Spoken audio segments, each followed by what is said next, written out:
Hi, I'm Phil Harbottle, and this is my 37th video discussing 1950s British science fiction. In my current videos, I've showed how British hardcover science fiction books were enjoying an unprecedented boom. But the question was, could it last? The boom in science fiction, whilst it lasted, was not confined to the literary medium. Science fiction and horror movies were especially popular in the 1950s. One British hardcover book to be adapted as a movie was William F. Temple's Four-Sided Triangle. Temple's novel was an expanded version of his classic short story in the November 1939 Amazing Stories, with a striking cover by Harold Macaulay. Here we see the later novel, published by John Long in 1949, just before the boom, so they presented it as an unusual romance rather than as science fiction. Now the nub of the plot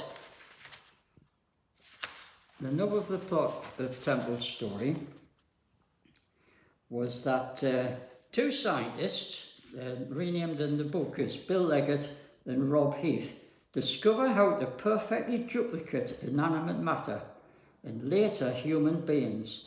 Both men are in love with the same woman, Lena, but only Rob declares his love and he and Lena are quickly married. When the anguished feelings of the other scientist, Bill Leggett, are made known, Lena agrees to allow herself to be duplicated, as we see on the cover there, and the duplicate, posing to the world as a twin, is given the name of Dorothy. She agrees to marry Bill, although as a perfect copy, she still loves Rob. The book ends in a tragedy. First, Bill is killed in a laboratory explosion. Then later, both women are involved in a mysterious accident. One is killed, the other survives but is injured. She's unconscious and has to be hospitalized. When she recovers, she's lost her memory. But is she Lena or is she Dorothy? Temple then pulls off a dynamic double twist with a dark, ambiguous ending. The film version, although well acted, was a decidedly low-budget production, and Temple was not involved in its scripting. The closing events were somewhat changed, and a different happy ending substituted. Although neatly done, this vitiated the film for anyone who had read the book or the short story. Temple had been a close friend of Arthur C. Clarke, and some will aver that Temple was actually the better writer. Sadly, partly because the film was nowhere near as good as the book, Temple's career did not parallel that of his illustrious friend. The BBC had regularly broadcast science fiction serials on the radio and to a lesser extent on television, although television had the greater impact. Television's biggest science fiction event had been the two serials by Nigel Neal, The Quatermass Experiment, 1953, and Quatermass 2, 1955. Although they were both filmed in 1955 and 56, amazingly, neither was put into book form at the time. This would only be eventually published along with the third serial, Quatermass in the Pit, 1958-59, as scripts only, not novels, by Penguin Books in 1959 and 1960. Now, radio's biggest success had been the decidedly space operatic adventures of Captain Jet Morgan and his crew on their journey into space. Here we see a photo of some of the radio cast members. The serial had millions of listeners, and whilst veteran fans treated its success with considerable surprise and condescending wry smiles, it was massively popular. The serial cried out to be novelised, and this was soon done by its author, Charles Chilton. No large publisher went for it, however, and it was left to the library genre specialist Herbert Jenkins to publish the books, beginning with Journey into Space, 1954, followed by The Red Planet in 1956. Despite claiming massive sales for the first book, which the blurb of The Red Planet proclaimed had been selling 1,000 copies a week, Jenkins significantly did not try to introduce other science fiction into their lines of westerns and detective novels, apart from the somewhat dodgy Satellite in Space, 1956, by an aging Professor A.M. Lowe.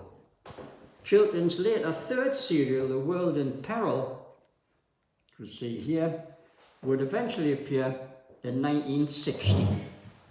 The artist on the dust jackets, by the way, was Ron Jobson. There was also a burgeoning juvenile hardcovers market, but this is not the main focus of these videos. But in passing, we can note that Lutterworth issued 4 titles by an established children's writer, Mary E. Patchett, between 1953 and 1956.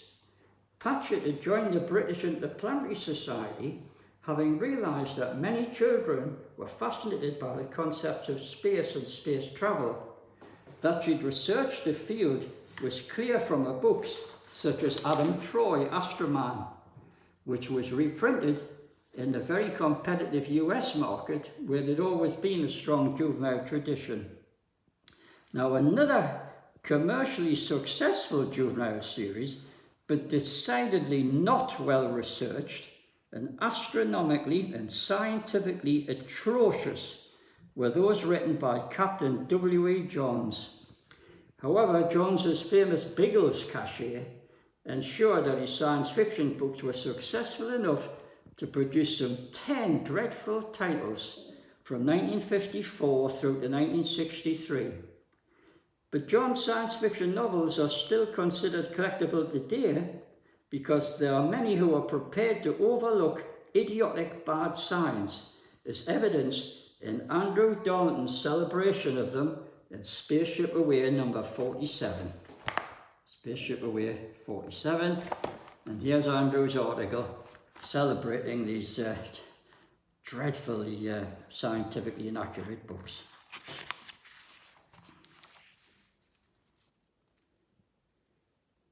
Far better than those were the novels written by the famous astronomer Patrick Moore for 3 different publishers. Beginning in 1952, Moore's juvenile science fiction titles would also continue to be published into the 60s. However, there was a considerable crossover involvement by established writers for the adult market, which are worth our examination here. Now, Hulton Press, the publishers of the Eagle comic and the owners of the Dan Dare copyright, made 2 ghastly bungles over the exploitation of the characters' book rights. Properly handled, these could have had tremendous potential. In 1952, almost certainly following a recommendation by Arthur C. Clarke, Hulton commissioned Clarke's friend and talented British science fiction writer William F. Temple to assemble and edit Dan Dare's space book.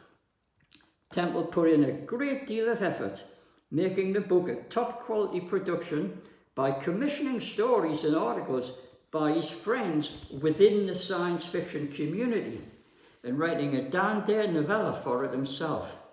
When he delivered the finished book, it was a big fat affair that featured his own Dan Dare novella and 2 stories by John Russell Fearn, an old friend and mentor of Temple's from before the war. Temple had contacted Fearn at just the right time, when he was temporarily free of his contract with Sky and able to freelance. Temple told me that he'd been very happy to send a fat check to my erstwhile mentor. According to Temple's account to me in 1965, Eagle editor Marcus Morris practically had a fit when he saw the delivered book with its riches of genuine quality science fiction, and he ordered nearly all of it to be scrapped, apart from Clarke's own non-fiction article, Is Space Travel Possible?, even though it had all been approved by Temple and paid for out of the advance that Hulton had paid him.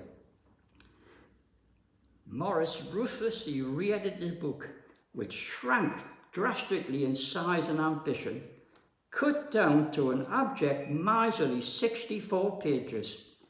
Temple's novella and both Fearn's stories, which Temple told me were very good indeed, were jettisoned, along with much other material from the regular science fiction community, including a story by H.J. Campbell.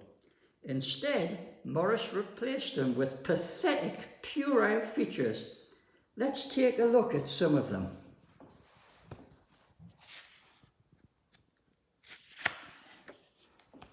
Just look at this page here. A ridiculous spaceman's sea shanty. The spaceman said to his skipper, "The tubes have burnt right out. Our gravity's gone. The radio's bust. And the cook has just bailed out." What a load of rubbish. Now, to save money, they used a very cheap paper, as we can see here with Arthur Clarke's article. Now, it was supposed to have beautiful full-colour plates by the famous Chesley Bonestell, reprinted from Sidgwick and Jackson's books. But because of the shoddy paper, it had no half tones, it didn't reproduce properly. And the beautiful colour plates were completely wasted on the cheap paper. Now look at this other example of Morris's editing. It's a bloody snakes and ladders. Bring your own buttons and dice. What a waste of space. Now, there was only 4 pages of colour in the book. There they are. But they were wasted on features. They weren't Dan Dare related. All the Dan Dare stuff, all of Frank Hampson's pages, which you see here, and the comic strips were in black and white. And of course, all the readers would have been expecting the full colour that they saw every week in the Eagle. So it really ruined the book. And just to round things off, just look at this ridiculous space quiz. Sample challenge and question: which planet has a ring round it? What a lost opportunity this book was.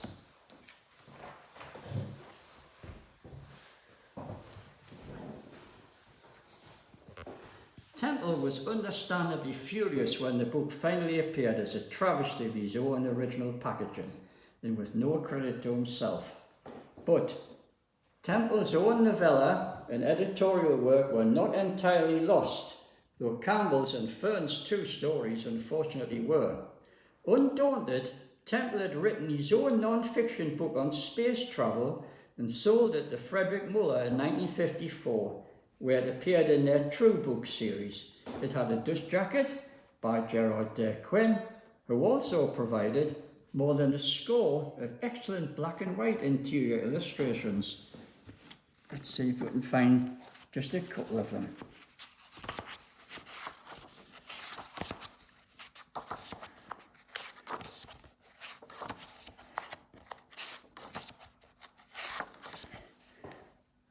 That's a nice one.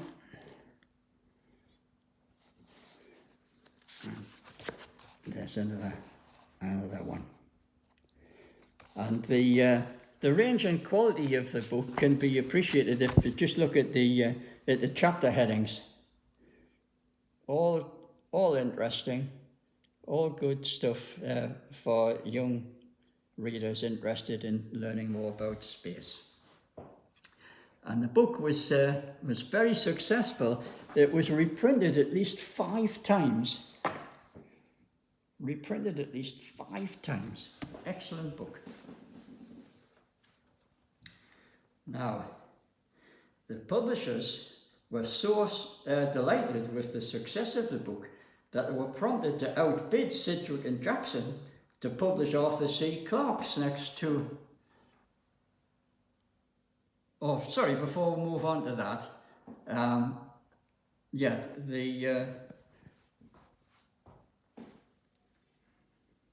the publisher commissioned Temple to write science fiction novels for them. And because he'd kept carbons of his Dan Dare story, he was able to astutely rewrite it changing Dan Dare to his own alliterative hero, Martin Magnus, and it was published by Muller as part of a well-received trilogy of hardcover science fiction novels, Martin Magnus Planet Rover, 1954, Martin Magnus on Venus, 1955, and Martin Magnus on Mars, 1956. Andrew Darlington has written an interesting article about the trilogy, which is in Spaceship Away, number 30, which we'll see here.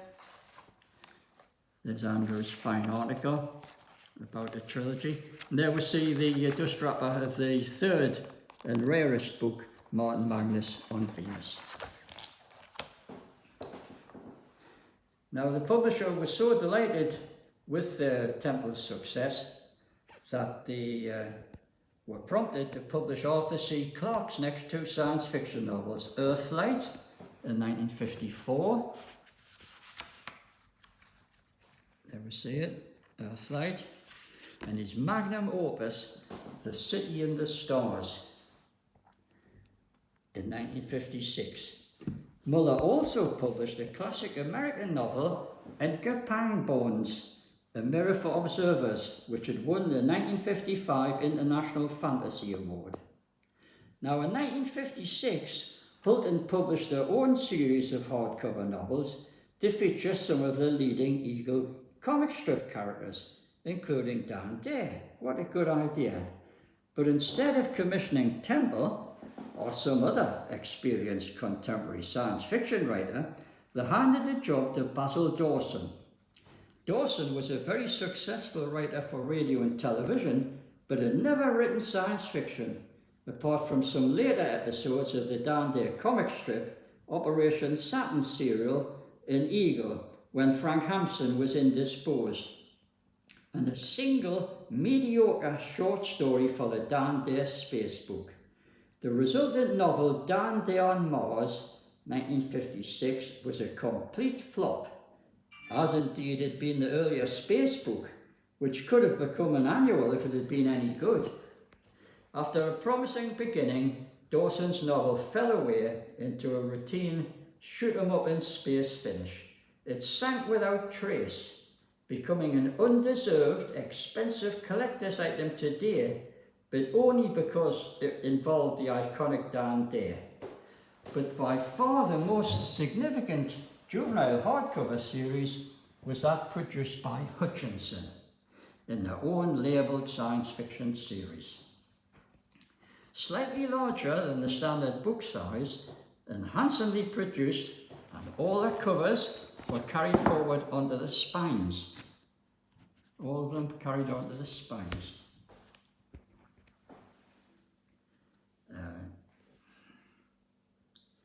There were 9 titles reprinted from the American publisher Winston's famous Adventures in Science Fiction Juvenile series. 8 of the books had vivid illustrated end papers by one of Britain's top illustrators, Ron Embleton. There we see the end papers. These portrayed in iconic fashion robots, aliens, spaceships, etc., giving no doubt as to the book's contents. The images had clearly been based, I think, on the American editions, where the end papers had been painted by famous artist Alex Schomburg. So we have a look at here. There. It's obviously the inspiration for Embleton. So.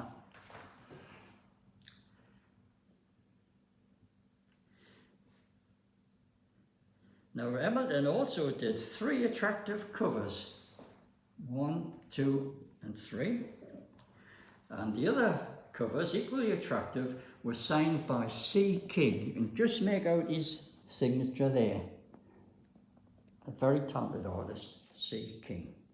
The novels were adroitly pitched at teenagers and were all written by seasoned American professionals, including Chad Oliver, Raymond F. Jones,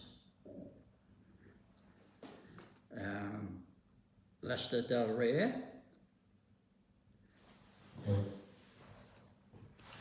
who also wrote as Philip St. John.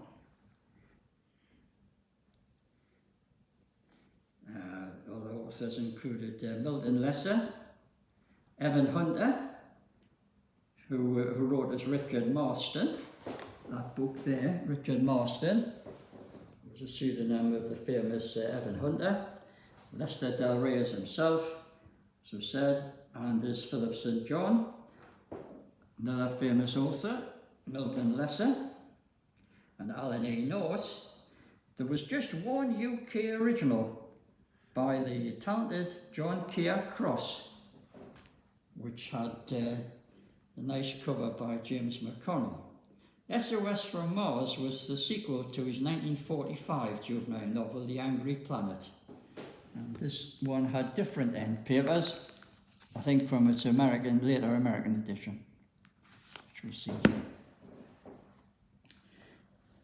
The Hutchinson books set a standard that was unmatched by any other juvenile publisher. The stories were better than many so-called adult books. Unfortunately, several other Winston titles remained unreprinted when Hutchinson's called a sudden halt in 1956 as the great science fiction slump gripped the hardcover market. Now, several other publishers had also rushed out opportunist science fiction titles, but lacking the wit or resources to look for first-rate material that commissioned some of their current writers in other genres. The results were similar to the earlier attempts by the mushroom publishers. They're not really worth a detailed analysis, but a representative sampling would include a series of wretched scientific thrillers issued by library publishers Wright and Brown, written by their crime fiction writers. Wright and Brown had form, having earlier slipped the occasional mediocre science fiction title into the thriller series, such as Hugh Desmond's The Terrible Awakening in 1949. The operative word here was terrible. The main offender in the 1950s was crime fiction hack Nigel Mackenzie, who authored Inter Alia, Invasion from Space 1954, Terror in the Sky 1955, and World Without End 1955.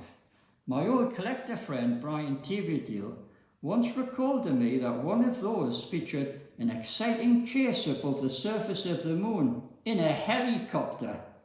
Even Bengo Mistral would be spinning in his grave. Only a little above Wright and Brown's efforts were two books by Philip Wilding. Two books by Philip Wilding put out by Hemel. This publisher issued mainly detective fiction, but had earlier published an interesting science fiction novella, The Key of Life by Sir Philip Gibbs, which we see here. It had originally appeared in the Grand magazine in 1936, and the book blurbed itself as an imaginative romance, and seems to have escaped the attention of all science fiction encyclopedias and reference books. Collectors, please note its existence now. Philip Wilding's Spaceflight Venus, 1955, and Shadow Over the Earth, 1956, had colourful space action covers which gave them a somewhat juvenile appearance, and both were rather plodding narratives, very much in the vein of Journey into Space, which had probably inspired them. The science was utterly ludicrous. The first book actually gave Venus an atmosphere identical to Earth's, save that it was a little thin, rather like mountain air. Had a beautiful, dusky, humanoid Venusian girls on the style of South Sea Islander hula hula maidens, and the fact that Wilding had recently written The Wretched Scream from Outer Space for Richard Cowan under the pseudonym of John Robert Haynes and nothing more needs to be said. With rotten books like these, it seemed that the end must be nigh. ...